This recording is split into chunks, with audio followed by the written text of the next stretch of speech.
O Tribunal Federal tem feito ataques sem prova nenhuma ao sistema eleitoral brasileiro. O senhor chegou, inclusive, a ameaçar não ter eleição no Brasil, como se coubesse ao senhor decidir uma coisa dessas. Candidato, com franqueza, o que é que o senhor pretende, ou o que é que o senhor pretendeu com isso? O senhor pretendeu, por acaso, criar um ambiente que, de alguma forma, permitisse um golpe, contra o qual, inclusive, a sociedade civil se manifestou agora com a divulgação de 2 manifestos ou outros manifestos em defesa da democracia? Primeiro, você não está falando a verdade quando fala xingar ministros. Isso não existe. Isso não existe. É um fake news da sua parte. Outra coisa, eu quero é transparência nas eleições. Vocês, com toda certeza, não leram o inquérito de 2018 da Polícia Federal, que inclusive está inconcluso. E aquela pergunta que eu sempre faço: se você pode botar uma tranca a mais na sua casa para evitar que ela seja assaltada, você vai fazer ou não? Então esse é o objetivo disso que eu tenho falado sobre o Tribunal Superior Eleitoral. E outra coisa, em 2014 tivemos eleições, no segundo turno o PSDB duvidou da lisura das eleições e contratou uma auditoria. E a conclusão da auditoria do PSDB, que as urnas são inauditáveis. E só para ficar bem tranquilo aqui, mano, 2018, houve uma denúncia de fraude e a senhora Rosa Weber determinou que fosse aberto um inquérito pela Polícia Federal para apurar a fraude. Que, obviamente, se houve fraude, eu ganhei, quem fraudou seria eu. A PF começou a apuração. E quem informou o que eu vou te falar aqui para a PF foi o Tribunal Superior Eleitoral. Numa das partes do inquérito está assinado pelo chefe do TI do TSE que hackers ficaram por 8 meses dentro do TSE, inclusive com a senha de um ministro, de nome Banhos, além de senha de outros 5 servidores. Imediatamente a Polícia Federal pediu os logs, as impressões digitais do que ocorreu nas eleições de 2018. O TSE podia ter informado no mesmo dia, mas 7 meses depois, o TSE informou que os logs haviam sido apagados. Então a grande interrogação é exatamente essa daí. Nós queremos evitar que dúvidas pairem por ocasião das eleições agora desse ano.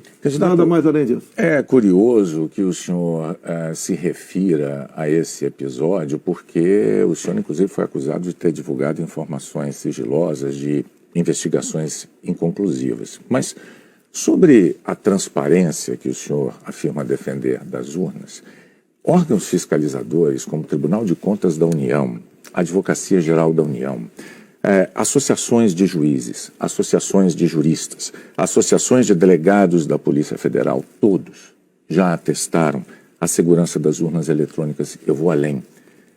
A transparência e a segurança das urnas eletrônicas tem sido motivo de orgulho da maioria da população brasileira. Agora, o senhor começou a sua resposta afirmando que eu tinha cometido fake news. Em nome da verdade, candidato, o senhor xingou ministro do Supremo de canalha. O senhor fez isso com o microfone. Então, e ele vinha fazendo contra mim. Mas, candidato, eu lhe perguntei qual era o seu propósito. Lembra a pergunta que eu fiz ao senhor? Qual era o seu propósito? Falou ministro. Foi um ministro específico. Senhor. Tá ok? Tá refeita aqui a dúvida? Mas não, é que o senhor disse que eu cometi fake news. Só para esclarecer, a pergunta que eu lhe fiz é: qual era o seu propósito ao xingar um ministro de canalha e ameaçar não permitir que as eleições fossem realizadas, se isso não lhe compete fazer? Não é uma atribuição do presidente da República, é uma atribuição constitucional, candidato. Quem vem sendo perseguido o tempo todo por um ministro supremo sou eu, com um inquérito completamente ilegal. E as medidas que vinham sendo tomadas por esse ministro eram contestadas. Lá atrás, inclusive, a procuradora Raquel Dodge deu um parecer para que esse inquérito deixasse de existir. E continua existindo. A temperatura subiu. Hoje em dia, pelo que tudo indica, está pacificado. Espero que seja uma página virada. Até você deve ter visto, por ocasião da posse do senhor Alexandre Moraes, um certo contato amistoso nosso lá. E pelo que tudo indica, está pacificado. E quem vai decidir essa questão de transparência ou não, serão, em parte, as Forças Armadas que foram convidadas a participar da Comissão de Transparência Eleitoral. As Forças Armadas são uma das partes, né, desse grupo que analisa a segurança. A grande questão não é nem a presença das Forças Armadas, candidato. A grande questão que se dá é que o senhor se coloca como patrono das Forças Armadas e a forma como o senhor ataca o sistema eleitoral é que causa ruído e que causa uma certa intranquilidade no ambiente. Teremos eleições, o ministro Alexandre de Moraes acabou de assumir. Amanhã ele tem um encontro, pelo que me parece, um encontro com o ministro da Defesa para tratar desse assunto sobre transparência eleitoral. Eu tenho certeza que o ministro Alexandre de Moraes vai conversar e chegar a bom termo essa questão de eleições. Agora, precisei provocar para que chegasse a esse ponto. Pode ter certeza que vão ter eleições limpas e transparentes no corrente ano.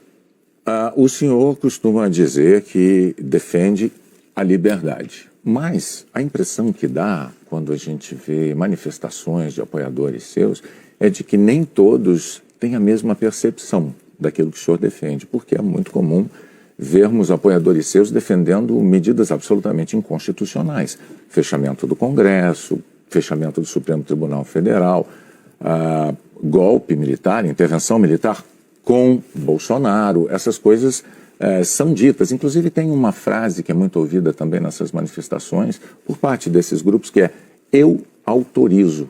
No entanto, o senhor não os desautoriza, candidato. Isso não é uma sinalização ruim dessa parcela de apoiadores? Você vê as manifestações nossas sem qualquer ruído. Uma lata de lixo sequer virada nas ruas. Eu considero como liberdade de expressão. Essas, artigo 142. O que é artigo 142? É um artigo da Constituição, que eu não entendo da maneira como alguns pouquíssimos entendem. Quando alguns falam em fechar o Congresso, é liberdade de expressão deles, eu não levo para esse lado. Tá? E para mim isso aí faz parte da democracia. Eu não posso eu ameaçar fechar o Congresso. Ou o Supremo Tribunal Federal. Então, Bonner, eu não vejo nada demais, vejo como liberdade de expressão, como alguns falam em AI-5, nem existe mais AI-5. Você querer punir alguém por ter levantado uma faixinha no meio da multidão AI-5, bom, isso aí é uma coisa que, no meu entender, não leva a lugar nenhum. Agora, o outro lado... Eu não quero interrompê-lo, mas é que o senhor disse algo muito... Perdão, candidato. O senhor disse algo muito importante ainda há pouco. O senhor disse, referindo-se ao ministro Alexandre de Moraes, que teremos eleições, elas serão limpas, etc. Com o intuito de tirar esse estresse, tirar a intranquilidade desse momento eleitoral do Brasil. O senhor não quer aproveitar essa oportunidade diante de milhões de brasileiros para assumir um compromisso eloquente de que vai respeitar o resultado das urnas, seja ele qual for? Seja qual for, eleições limpas devem e têm que ser respeitadas. O senhor limpas vai respeitar... e transparentes têm que ser respeitadas. Está atestado que as eleições brasileiras são limpas e são transparentes e que as urnas são auditáveis. Isto posto, eu lhe pergunto mais uma vez. O senhor vai assumir um compromisso diante de milhões de brasileiros de respeitar o resultado das urnas e estimular os seus seguidores a fazer o mesmo, candidato? Serão respeitados os resultados das urnas desde que as eleições sejam limpas e transparentes. Como você disse que são auditáveis, em 2014 não aconteceu isso. Mas tudo bem. Vamos botar um ponto final nisso? O senhor vai botar um ponto resolvido, final? Ponto final. Vamos para outra pergunta, outro assunto. Então, vamos respeitar os resultados. Nós temos uma declaração importante do candidato Bolsonaro assumindo publicamente o respeito ao resultado das urnas de outubro. Renata. Pandemia, candidato. Nos momentos mais dramáticos, o senhor imitou pacientes de Covid com falta de ar. Sobre as mortes, o senhor disse, e daí, eu não sou coveiro?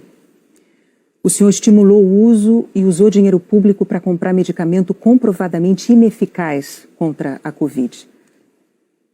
O senhor desestimulou a vacinação. O senhor não teme ser responsabilizado, senão pelos eleitores, pela história? Olha, nós compramos mais de 500 milhões de doses de vacina. Só não se vacinou aqui, eu não quis. Eu acho que vocês dois se vacinaram. Comprada por mim. E em tempo bem mais rápido que outros países, que isso não tinha no mercado. Não poderia eu, num primeiro momento, por exemplo, falar que devíamos assinar certos contratos, como por exemplo com a Pfizer, onde a Pfizer não garantia a entrega da vacina. A primeira vacina no mundo foi dada em dezembro de 2020. Em janeiro, nós já estávamos vacinando no Brasil. Então, fizemos a nossa parte. E o grande erro disso tudo foi um trabalho forte da grande mídia, entre eles a Globo, desestimulando os médicos a fazerem o tratamento precoce, que isso é conhecido como uma liberdade do médico. Quando algo é desconhecido, como até hoje é desconhecido ainda os efeitos, possíveis efeitos colaterais da vacina, desaconselhar, inibir, ameaçar, caçar o registro de médicos. Isso que foi errado feito durante a pandemia. Mas, candidato, o senhor desestimulou a vacinação. Isso não tem nada a ver com liberdade. O senhor chegou a dizer que quem tomasse a vacina poderia virar jacaré. Mas o senhor associou a vacinação ao vírus da AIDS. E mais, quanto às vacinas, a Pfizer esperou 93 dias por uma resposta quando a empresa procurou o governo para tratar de vacina. A Coronavac, o senhor desautorizou o ministro e chegou a suspender a compra da vacina. Não houve suspensão da minha parte. A questão da Pfizer. No contrato da Pfizer estava escrito: não nos responsabilizamos por qualquer efeito colateral. Outra coisa, a Pfizer não apresentou quais seriam os possíveis efeitos colaterais. Eu usei uma figura de linguagem: jacaré. Figura de linguagem? Sim. Você acha que é o caso de brincadeira? Não é brincadeira isso. Isso faz parte da literatura portuguesa. Então, brincadeira é, num momento difícil para o Brasil, a imprensa desautorizar os médicos pela sua liberdade de clinicar. Esse foi o grande problema. E outra coisa, eu não errei nada do que eu falei. Eu falei no início da pandemia que nós devíamos tratar dos idosos, pessoas com comorbidade, e o resto da população trabalhar. Isso eu falei e não errei. Hoje, muitos países já falam que o lockdown foi um erro, que as pessoas se contaminavam muito mais em casa do que nas ruas. E outra coisa, se falava em fazer o que o lockdown? Lockdown 1 mês, 2 meses no máximo para achatar a curva. Durou mais de 1 ano o lockdown. E até hoje continua gente falecendo por Covid. Ou seja, o lockdown serviu sim para atrapalhar a nossa economia e contaminar mais pessoas ainda em casa. Candidato, mas as medidas socioeconômicas importantíssimas, elas foram adotadas por governos no mundo inteiro justamente para sustentar o fique em casa no pico da pandemia, fique em casa se puder. Para que as pessoas pudessem proteger a própria vida e, ao mesmo tempo, receber um amparo econômico. Para evitar o colapso dos hospitais, aliás, como nós vimos em Manaus, pessoas morrendo com falta de oxigênio por um erro de logística e gestão do seu ministro da Saúde. Negativo. Menos de 48 horas estavam chegando já cilindros lá em Manaus. Lá foi uma coisa atípica, anormal, que aconteceu de uma hora para outra. Menos de 48 horas, cilindros começaram a chegar em Manaus de alguns pontos do Brasil. Fizemos a nossa parte em Manaus. Não faltou da nossa parte recursos bilionários para governadores e prefeitos enfrentarem a Covid, construírem hospitais de campanha. Então fizemos a nossa parte. Raro país do mundo que fez algo melhor do que nós fizemos. E o resultado, até o OMS reconhece isso daí. Fizemos a nossa parte. O senhor mencionou 48 horas, o fato é que Manaus ficou uma semana, mais de uma semana, 9 dias, sem receber o apoio as pessoas com falta de oxigênio nos hospitais. Não é verdade isso. Agora, não é verdade. Candidato, sobre o seu comportamento, com as frases que eu mencionei, imitando pacientes com falta de ar, muitos viram isso como um sinal de falta de compaixão. Eu queria que você botasse no ar eu imitando falta de ar. Realmente... Mas falta de compaixão... Bom, então você começou a mudar. Desculpe, você começou a mudar, tudo bem. Eu completar a minha frase. Muitos viram isso como uma falta de compaixão, de solidariedade com os doentes, com as vítimas, com os parentes das vítimas. O senhor se arrepende? A solidariedade, eu me manifestei conversando com o povo nas ruas, visitando a periferia de Brasília, vendo pessoas humildes que foram obrigadas a ficar em casa sem ter um só apoio do governador ou prefeito. Isso que aconteceu. E nós fizemos exatamente o quê? Demos o auxílio emergencial imediatamente. 68 milhões de pessoas humildes começaram a receber o auxílio emergencial.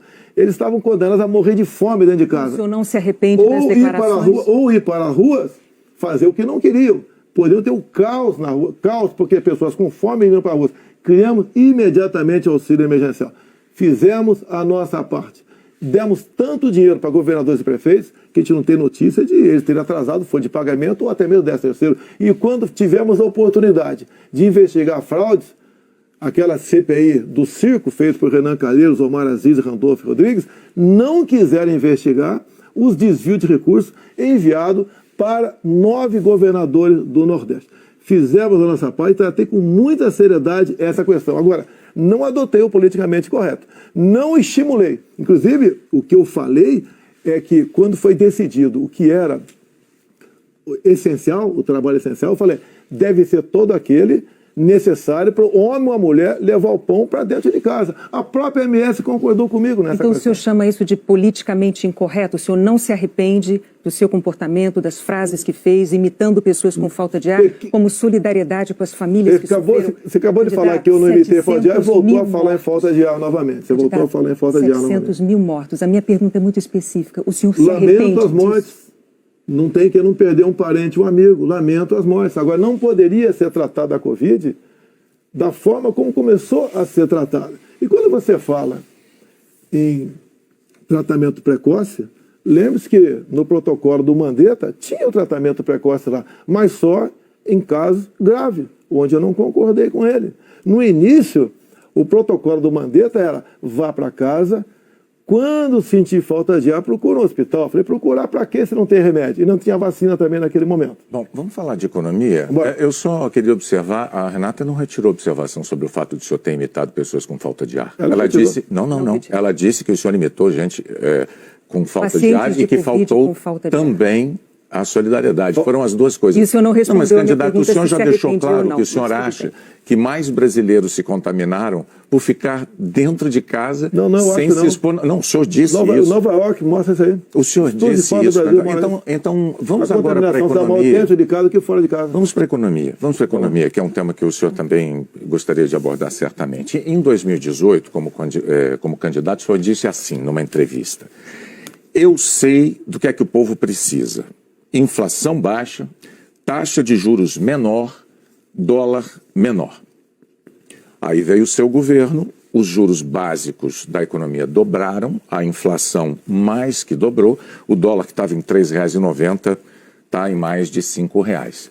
É verdade que tudo isso se deu num cenário de pandemia e num cenário também de guerra na Ucrânia. Ocorre que esse cenário não mudou, não é? A pandemia não acabou, infelizmente, e a guerra da Ucrânia é uma realidade ainda. Pergunto, candidato, qual é o seu plano, uma vez reeleito, para cumprir num segundo mandato as promessas que o senhor fez em 2018 para a economia? Primeiro, as promessas foram frustradas pela pandemia, por uma seca enorme que tivemos no ano passado e também pelo conflito da Ucrânia com a Rússia. Se você pegar os dados de hoje, você vê o Brasil como talvez o único país do mundo com uma deflação. Um país onde vai ter uma inflação menor do que, por exemplo, a Inglaterra, menor que os Estados Unidos. Você vê também que a taxa de desemprego tem caído no Brasil. Os números da economia são fantásticos, levando-se em conta o resto do mundo. Nós não podemos... Se fosse apenas o Brasil com esses problemas, eu seria o responsável. O que nós pretendemos fazer? É continuar exatamente na política que vamos fazendo desde 2019. A grande vacina a favor da economia em 2019 foram reformas, como, por exemplo, da Previdência. Foi, por exemplo, a Lei da Liberdade Econômica. Foi a modernização das NRs, das normas regulamentadoras. Milhares de normas nós deixamos de lado, nós revogamos. Então, a grande reforma da economia foi feita, a grande vacina foi feita em 2019. Que fez com que nós pudéssemos suportar 2020. Nós pegamos 2020 e 2021 e tivemos um saldo positivo de quase 3 milhões de empregos no Brasil. Diferente de 2014 e 2015, que tivemos uma perda de quase 3 milhões de empregos no Brasil. Isso é sinal do quê? Competência da equipe econômica. Programas como, por exemplo, o Pronamp e o BEM preservaram mais de 10 milhões de empregos no Brasil. O próprio auxílio emergencial, num primeiro momento R$ 600, fez com que a economia, em especial nos pequenos municípios, o município não colapsasse. Então essas medidas, entre outras, fizeram a gente romper 2020 e 2021. 22, quando veio a guerra agora, Problemas nós tivemos. Fui na Rússia negociar fertilizantes com o presidente Putin. Se não tivesse ido, não teria fertilizante para a nossa safra agora, desse segundo semestre. Não, isso é importante. Não. Isso garantiu que a segurança alimentar do nosso Brasil e do mundo. Só para concluir, então, num segundo mandato, o senhor daria sequência aos planos que foram estabelecidos e desenvolvidos no primeiro plano. Bonner, você vai ver, Bonner, nós somos o 7º país mais digitalizado do mundo. Tá? Nós fizemos muita coisa no Brasil, atendemos realmente a todas as camadas da sociedade. Só agora, na questão do IPI, a proposta do Paulo Guedes, que está parada no Supremo Tribunal Federal, nós pretendemos diminuir impostos de 4 mil produtos em 35% de IPI. Para o segundo mandato. Não, desse agora. É que a proposta parou no Supremo Tribunal Federal. Estamos há semanas. Agora, senhores, para que a gente possa abordar... Isso começou há 2 meses a redução de IPI, não foi de agora. Para que nós possamos abordar nessa entrevista o maior número de temas, vamos prosseguir, vou falar sobre meio ambiente. Em 2020, o seu então ministro do Meio Ambiente, Ricardo Salles, disse que era para aproveitar que a imprensa toda estava focada na cobertura da pandemia para ir desregulamentando as leis ambientais, o que ele chamou de passando a boiada. Fato é que, no seu governo, a taxa anual de desmatamento da Amazônia deu um salto, é a maior em 15 anos. O senhor continua apoiando essa política de desregulamentação? Olha, você tem que pensar que na Amazônia você tem quase 30 milhões de habitantes lá. Tem 30 milhões de brasileiros na Amazônia.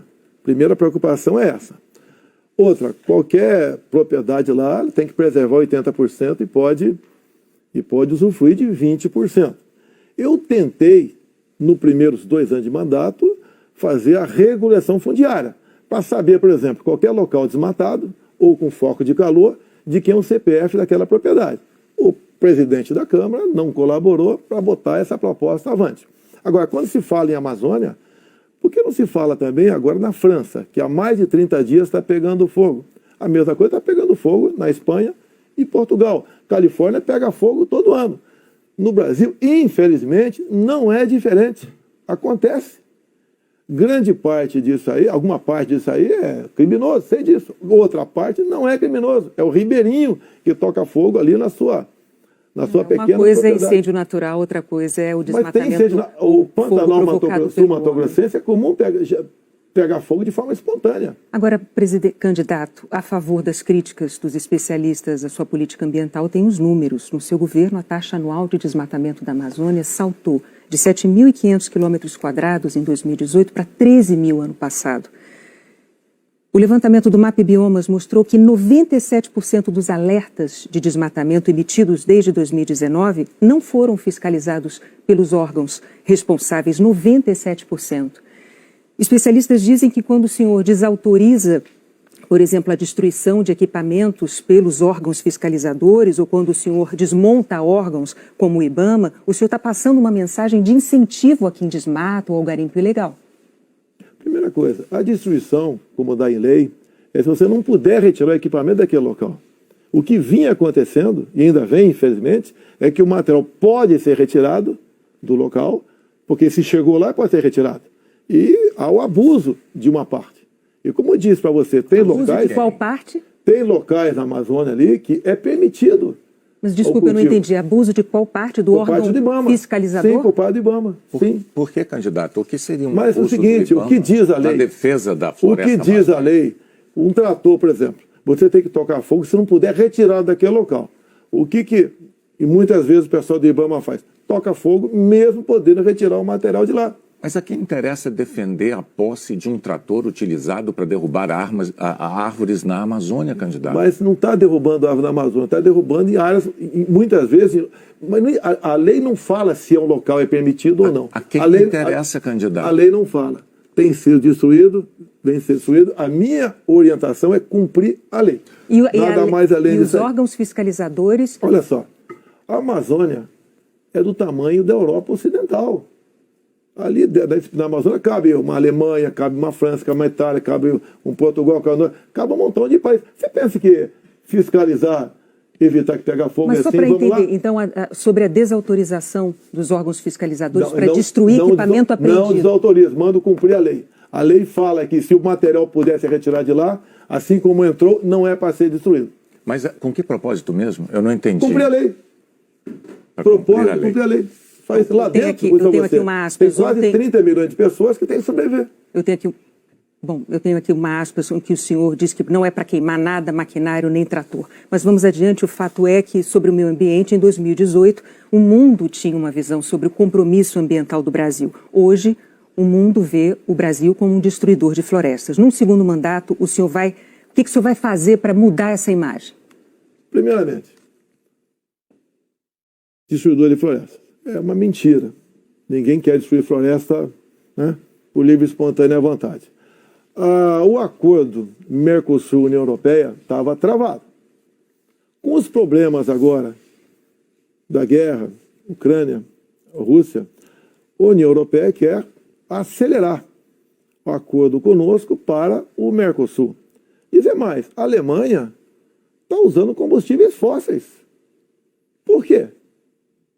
Se eram os países que diziam que nós devíamos cada vez mais buscar aí energia limpa. Concordo com eles. Mas a realidade é outra completamente diferente. Não é a realidade aquilo que aquilo que a gente acha que deve ser. É o que tem que ser. Países da Europa já estão em contato conosco, por exemplo, atrás do hidrogênio verde. O Brasil será uma grande potência fornecedora de energia hidrogênio verde. Como já temos acertado, né, no limite máximo, temos até o equivalente a 50 Itaipus na costa do Nordeste. E nós vamos exportar esse hidrogênio verde para a Europa toda. Ou seja, o Brasil é um exemplo para o mundo. Quando você pega, está na minha frente por coincidência aqui, por exemplo, as áreas reservadas em países outros para agricultura, não é pecuária, é agricultura. Somente a União Europeia é de 45% a 65%. Você pega países como a Alemanha, 56% para a agricultura. Então, você pega o Reino Unido, 63% para a agricultura. O Brasil preserva 2/3, 66% da sua área verde. O Brasil não merece ser atacado dessa forma. Porque, no fundo, há um interesse no agronegócio. É deixar o Brasil de lado. Agora, cada vez mais o mundo vê, uma própria presidente do OMC disse, há 2 meses, 3 meses atrás, disse o quê? Que o mundo, sem o agronegócio do Brasil, passa fome. Ou seja, a realidade está aí. Vamos ver se o Brasil consegue mudar essa imagem. Vamos tentar mudar, sim. Bom, vamos falar de política agora, candidato. Muito importante isso agora.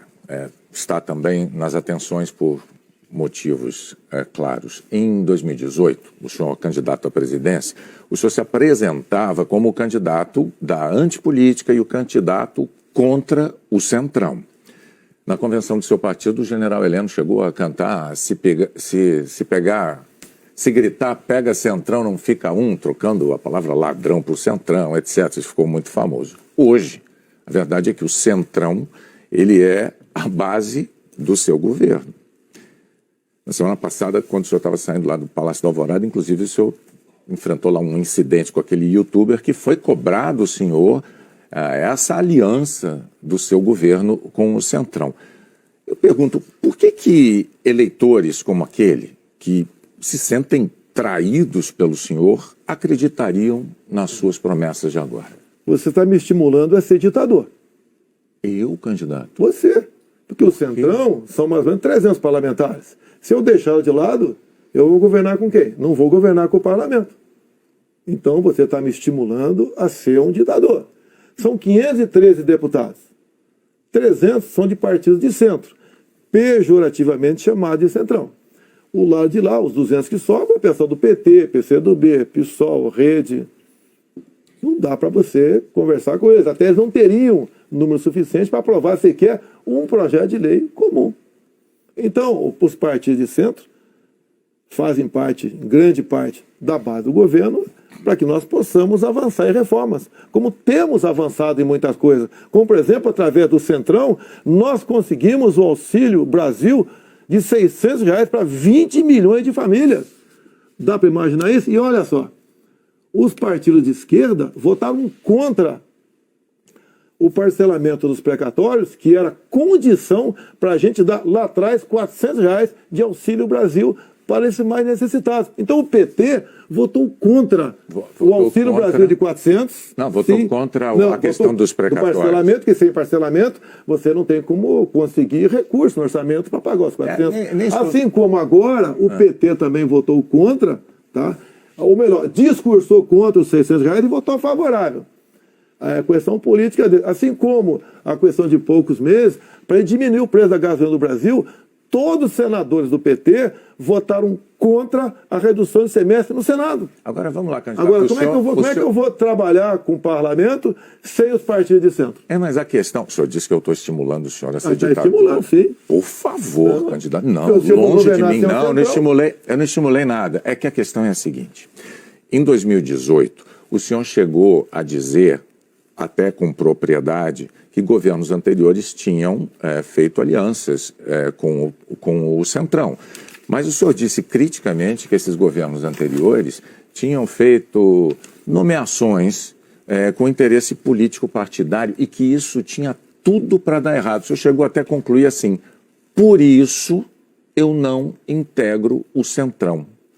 Mas recentemente, há dias, o senhor, com muita naturalidade, disse assim: eu sempre fui do Centrão, eu vim do Centrão. Aí eu tenho que perguntar ao candidato, em nome da clareza para os eleitores, em qual dessas duas afirmações o eleitor deve acreditar? O senhor sempre foi do Centrão? Ou o senhor, como disse em 2018, diz: eu nunca fui do Centrão por esse motivo? No meu tempo não era Centrão, não existia Centrão. Como assim? No meu tempo, esses partidos que eu já integrei não eram tidos como partido do Centrão. Agora, o importante, Boni, nós estamos num governo sem corrupção. Eu indiquei ministros pelo critério técnico. Eu não aceitei pressões de lugar nenhum para escalar ministros. Qual governo teria o ministro padrão Tarcísio de Freitas na infraestrutura? Padrão Marcos Pontes na ciência e tecnologia? Padrão a Tereza Cristina na agricultura? Padrão Gilson Machado no turismo? Uma pessoa desconhecida até chegar no meu governo. Padrão Onic Lorenzoni, que eu considero como um coringa meu. Padrão Braga Neto, que esteve na defesa. Ou seja, padrão Salles, uma pessoa excepcional. Padrão atualmente ministro Juca, do meio ambiente. Então essas pessoas que deram um impulsionamento ao governo. Estamos governando com competência e sem corrupção, porque não tem indicação política para esse ministério. Vários ministros, então, aproveitando a deixa, eu vou falar de um tema importantíssimo para o futuro do Brasil, que é a educação. No seu governo, o senhor indicou 5 ministros diferentes. Um deles caiu justamente por um escândalo de ter beneficiado pastores com dinheiro da educação e diz que foi a seu pedido no caso de um dos pastores. Qual é a dificuldade de escolher um bom ministro da educação? Por muitas vezes, depois que a pessoa chega, a gente vê que ela não leva jeito para aquilo. Não foi só da educação. Ele teve acusação. Ele teve morte de prisão. Ele foi preso, inclusive. Agora, conseguiu o habeas corpus logo em seguida. Agora, fiquei sabendo depois, né, que o Ministério Público do DF foi contra a prisão dele. Agora, veja só... Foi contra a prisão dele. Por quê? Não tinha nada contra ele. Se tiver hoje em dia, é outra história. Até aquele momento não tinha nada. A questão de ter 2 pastores, um que está no gabinete dele, qual o problema? Agora, se ele faz besteira, e se essa pessoa... Agora, nós começamos a investigar o caso dos pastores. Não foi a Polícia Federal. Nós começamos a investigar com a CGU. Agora, só na área da educação, o primeiro-ministro escolhido pelo senhor caiu depois de 3 meses porque, por causa de um escândalo, pediu que professores gravassem slogans de campanha seu. O segundo ministro praticamente fugiu do Brasil depois de ter insultado ministros do Supremo. O terceiro ministro nem chegou a assumir porque maquiou o próprio currículo. O quarto ministro envolvido num escândalo de corrupção. Quais são os critérios que o senhor usa para escolher um ministro de uma área tão vital para o futuro do país? As pessoas se revelam quando chegam. Atualmente, eu tenho um excelente ministro da educação. Acontece, é igual um casamento, muitas vezes. Mas o senhor concorda que essa alta rotatividade prejudica? O ideal era não ter rotatividade. O ideal era não ter rotatividade nenhuma, mas acontece. Outros ministros foram trocados também. Bom, por vários motivos. Agora, Depois desse escândalo do MEC... Que escândalo do MEC, Bonner? A saída do ministro... Mas a saída é escândalo, MEC? Não é escandaloso, candidato. Sim. Um ministro destinar dinheiro da educação para 2 pastores, dizendo que o presidente da República indicou um deles. Cadê o duto cadê o duto do dinheiro vazando ali? Cadê o dinheiro? Candidato, não sabemos. Cadê o dinheiro aparecer? Você não sabe? E está me acusando? Não está acusando o Milton por isso? O senhor tem todo o direito de achar que não foi um escândalo. Nós vamos adiante. Depois do caso do ministro Milton Ribeiro no MEC, o senhor atenuou um pouco o seu discurso de que não havia corrupção no seu governo. Antes não tinha corrupção. Hoje, o senhor diz que os casos pipocam. Os casos pipocam de corrupção no seu governo. Bom, ao mesmo tempo, vão se acumulando denúncias de interferências suas na Polícia Federal, que é um órgão de Estado, não é um órgão de governo, e um órgão de Estado que o senhor prometeu prestigiar. Como é que o senhor explica para o eleitor essa mudança da sua postura da eleição de 2018 para cá, candidato? Primeiramente, quem me acusou de interferência na PF foi o ex-ministro Sérgio Moro. Falou que a prova da interferência estava numa sessão reservada nossa.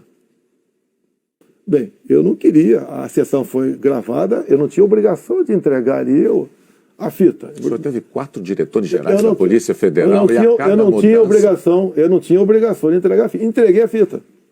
Foi revelado, até com muitos palavrões na reunião de ministros. Não acharam nada. O que acontece? Eu, quando entrego o ministério para alguém, eu dou o ministério para aquela pessoa agir. Tá? A Polícia Federal, com a saída do Sérgio Moro, melhorou e muito na apreensão de drogas, na apreensão de numerários, tá? Em operações, melhorou muito. Em armamento, melhorou. E as pessoas vão mudando. Por exemplo, quando o André Mendonça saiu, porque ele foi para o Supremo Tribunal Federal, eu não considero uma saída da parte dele. Atualmente, temos um delegado da Polícia Federal à frente do Ministério da Justiça. Agora, ninguém comanda a PF, Bonner. Se pudesse comandar, o Lula teria comandado, a Dilma, o Temer, seja lá quem for. Ninguém consegue comandar a Polícia dessa forma como você está falando aí. É que a Associação dos Delegados da Polícia Federal divulgou recentemente um documento com críticas, né? Eles afirmaram que o senhor e a sua equipe de governo trouxeram desgaste, eu estou lendo aqui os termos dele, trouxeram desgaste à imagem da instituição Polícia Federal e também prejuízos para os policiais federais. E que falas suas, candidato, jogaram desconfianças sobre a autonomia e sobre a imparcialidade da Polícia Federal, que goza de autonomia já há alguns anos, como ninguém poderia negar.